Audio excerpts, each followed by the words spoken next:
মধ্যপ্রাচ্যের অন্যতম ক্ষমতাধর দেশ ইসলামী প্রজাতন্ত্র ইরান চলতি বছরের জানুয়ারি থেকে আগস্ট পর্যন্ত ৮ মাসে কার্যকর করা হয় ১৫ নারীসহ ৪ শতাধিক ব্যক্তির মৃত্যুদণ্ড।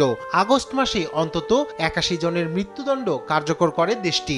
স্থানীয় সময় সোমবার এক বিবৃতিতে এ তথ্য জানিয়েছে জাতিসংঘের মানবাধিকার বিষয়ক হাই কমিশনের ১১ সদস্যের বিশেষজ্ঞ প্যানেল। বিশেষজ্ঞরা জানান ২০২২ সাল থেকে ইরানে মৃত্যুদণ্ডের হার বাড়ছে। গেল বছরেও ৪ শতাধিক মৃত্যুদণ্ড কার্যকর করা হয়।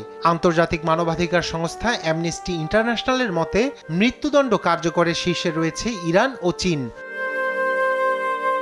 মৃত্যুদণ্ডের ক্ষেত্রে অস্বচ্ছ এবং ত্রুটিপূর্ণ বিচার পদ্ধতি অবলম্বন করা হয়েছে বলে দাবি করেছে জাতিসংঘ। সংস্থাটির প্রতিবেদনে দেখা যায় গেল ৮ মাসে যাদের মৃত্যুদণ্ড কার্যকর হয় তাদের অনেকেই ছিল মাদক মামলার আসামি। বিচারের ক্ষেত্রে মানা হয়নি আন্তর্জাতিক মানদণ্ড। এমনকি এ সংক্রান্ত মিথ্যা মামলায় ফেঁসে যাওয়া নিরপরাধ ব্যক্তিরও মৃত্যুদণ্ড কার্যকর করা হয়। অ্যামনেস্টি ইন্টারন্যাশনালের দাবি, অনেককে মৃত্যুদণ্ড দেওয়া হয়েছে শাসক গোষ্ঠীর বিরুদ্ধে আন্দোলনের দায়ে।